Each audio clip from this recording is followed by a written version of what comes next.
What's up everybody, welcome back to my YouTube channel. I am Ale and today I'm talking about this absolutely stunning Jackson USA SL2H Soloist.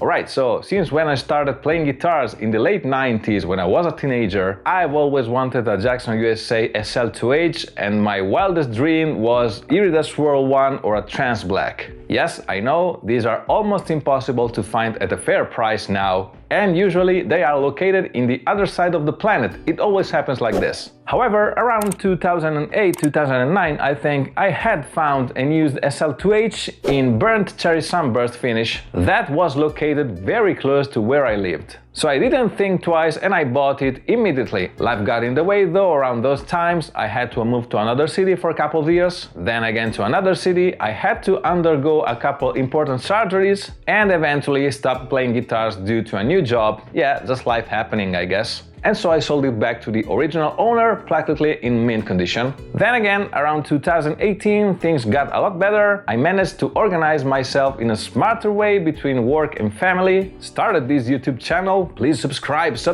guys, and restarted playing guitars and buying and selling them. And here I am today with my black SL2H, so let me tell you some specs about it. Jackson Soloist SL2H, USA Select Series, black finish, elder body, quarter-tone maple neck with white binding, ebony fretboard, neck through body construction, 25.5 inches scale, 24 jumbo frets, mother of pearl sharp finial lace, Seymour Duncan Jazz SH2N in the neck position and Seymour Duncan JB TB4 in the bridge, 3-way toggle switch, master volume, master tone, original Floyd Rose floating bridge and black hardware. So I bought this one locally, it was used in good condition, it needed some love, so let's go to the bench, completely clean it, disassemble it and see what happens.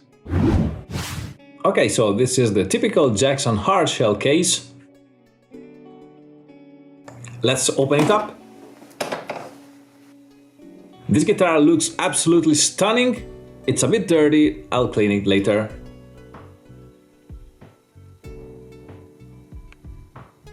Jackson USA tag, you can see the serial number, the color and the date. It's 2010. Made in USA headstock, super sexy. Overall it's in pretty good shape.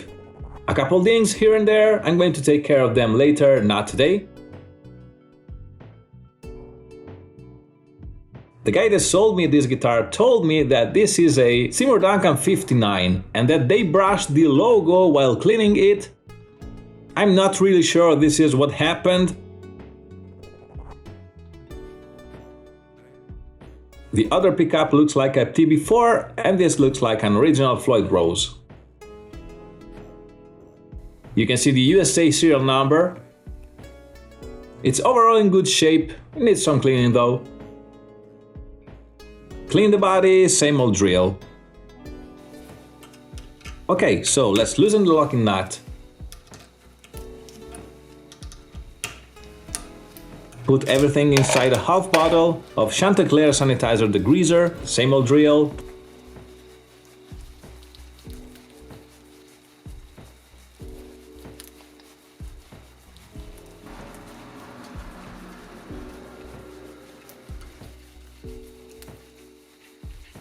Loosen the strings and cut them. Here's how they sound. Block the tremolo with some cardboard.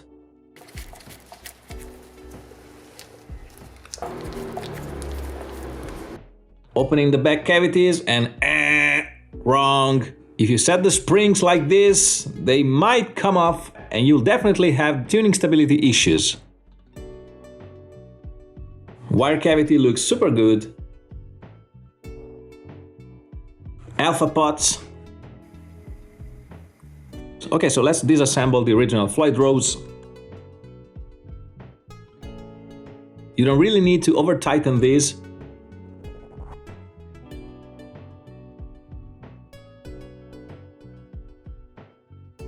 Okay, so let's clean the bridge.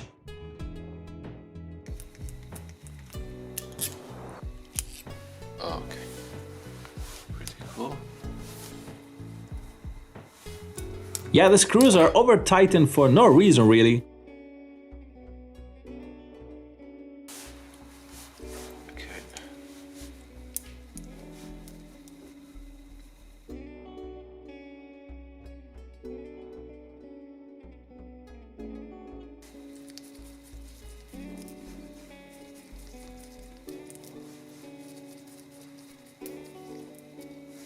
Here we go.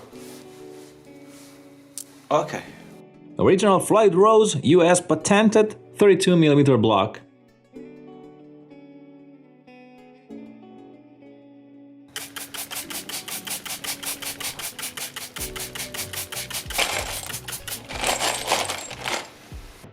I removed the knobs and Floyd posts. The cavity is very well done, very well recessed.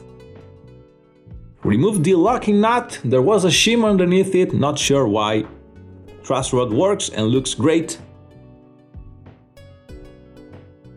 Yeah, look at the overall quality of the craftsmanship, this looks very nice, very well done. Okay, so while the other things are cleaning inside the half bottle, let's look at the pickups. I'm seeing that the neck pickup mounting rig is different from the other one. Not sure what happened here, let's find out.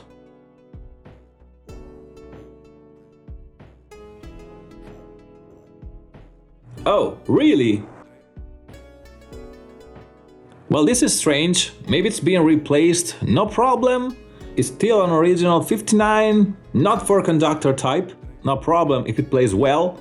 This is me from the future, and yeah, I switched that pickup with a Genesis H2N. Back to the past. The 59 has a pole with some rust on it, and I'm brushing it off with some 400 grit sandpaper. Looks much better. Now let's look at the bridge pickup.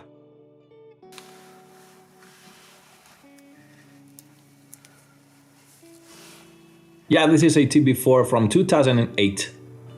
So 1723, if anybody knows what these stamps mean, just leave it in the comment section below. So let's clean those places where you definitely won't go for a long time.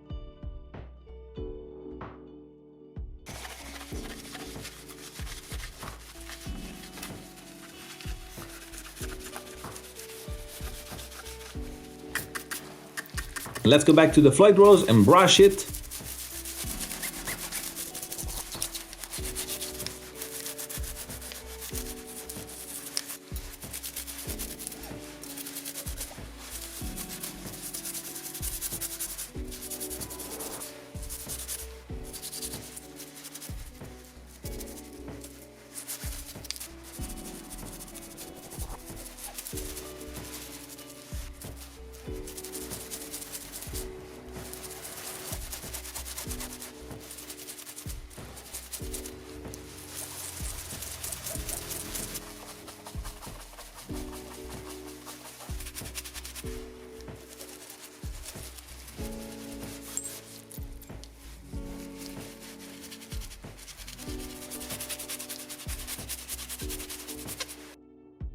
Made in Germany locking nut, R3 dimension.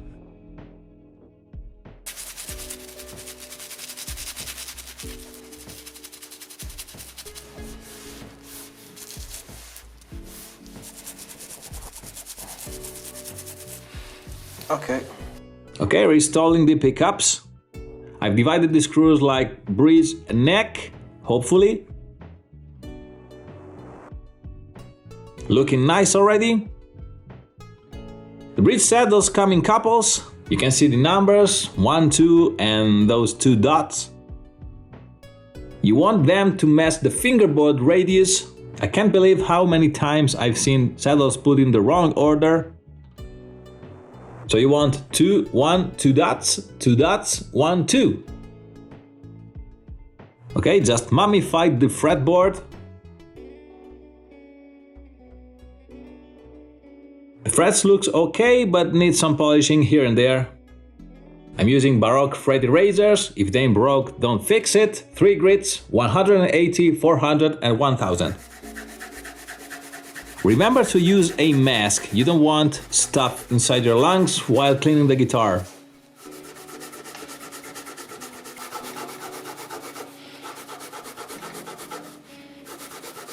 .400 grit.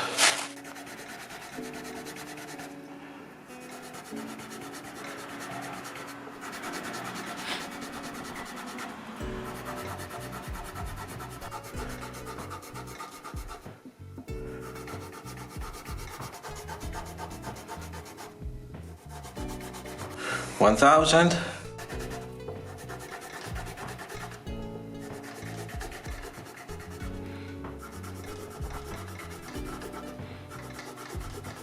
Okay, let's clean this beautiful ebony fretboard with Dunlop lemon oil.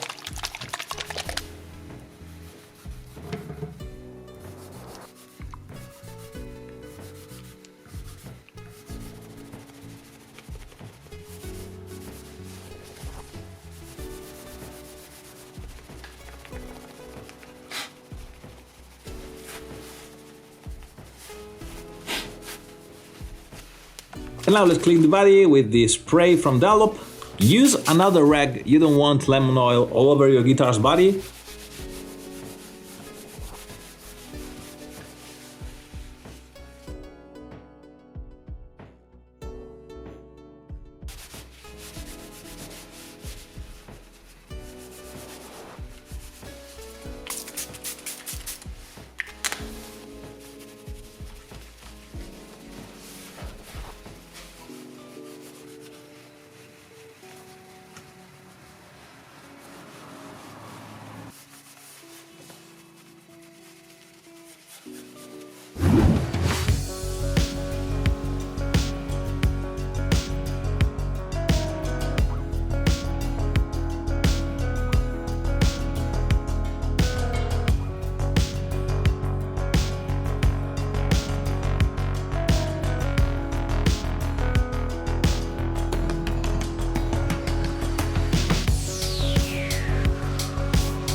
Alright, so what can we say about this guitar? Well, it's absolutely amazing and fantastic. Really versatile, you can play whatever genre you want with this pickup combination. Jazz and JB is practically the best combination that you can play with. The neck is finished, but it's super fast, plays great. Compound radius is absolutely fantastic. The upper fret access is amazing. I mean, you can really play even here if you want. No stress in the thumb. Definitely a keeper guitar for me. Alright folks, this is all for today. If you liked this video and this type of content, please feel free to leave a like and comment on anything you saw or heard. And if you also want to see more of this stuff like plugin reviews, gear demos and other heavy metal related videos, definitely consider subscribing to my channel. It's totally free and it really helps a lot. If you want to directly support me, don't forget to listen to my instrumental solo album Musa and my hybrid practice band projects Realignment EP. They're available on all digital streaming platforms.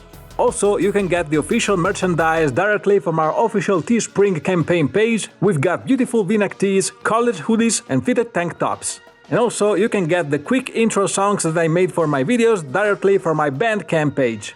And finally, if you're a bedroom producer like me, don't forget to take a look at my Facebook group, MSims and VST Plugins for Metalheads. It's a great community growing more and more every day, so you'll be updated for all the latest plugins releases. Once again, folks, thanks for watching, stay safe, be good to each other, and see you the next time.